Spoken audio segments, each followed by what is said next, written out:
Hey, my name is Kaylee, and I am currently a stay-at-home mom trying to rediscover herself and also regrow my hair. So if my flyaways are crazy, that's why. But I just wanted to give you guys a little bit of an insight exactly how I'm doing this, because I'm not just sitting at home hoping that someday it just comes to me. I've decided that I need to be very structured about this. I have ADHD, and if I don't have that structure, I completely fall to the wayside. So one of the things that I do is I actually have a daily kind of schedule, and you'll notice that like none of these have times. So one thing that I found is that I can't do that. Wake up at 9 o'clock, breakfast at 9:15, because I have a toddler. Sometimes breakfast takes an hour, and sometimes it takes 5 minutes, and then all of a sudden I'm off my schedule, and if I'm off by 5 minutes, then the whole schedule's done for the day.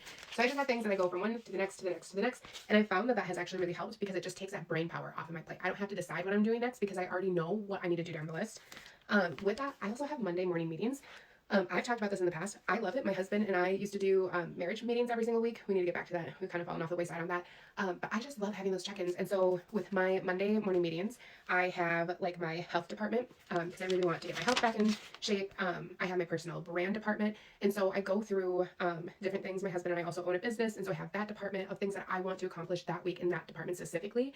And I just take time, usually right after breakfast, or my son's like little like settled in and quiet, and I just go through each department and talk about what it plans on accomplishing that week, or what I plan on accomplishing in that department.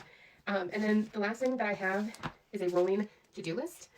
This is pages long because I have a lot to do.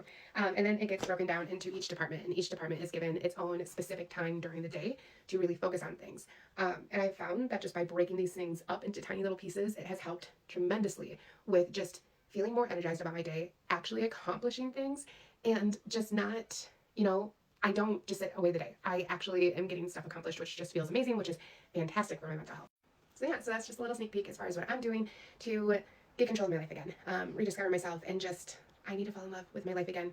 I'd love to go into any more details if you have any other questions. Otherwise, feel free to follow along as I fine tune this because I have no idea what I'm doing. But I know that someday, some way, I will figure it all out.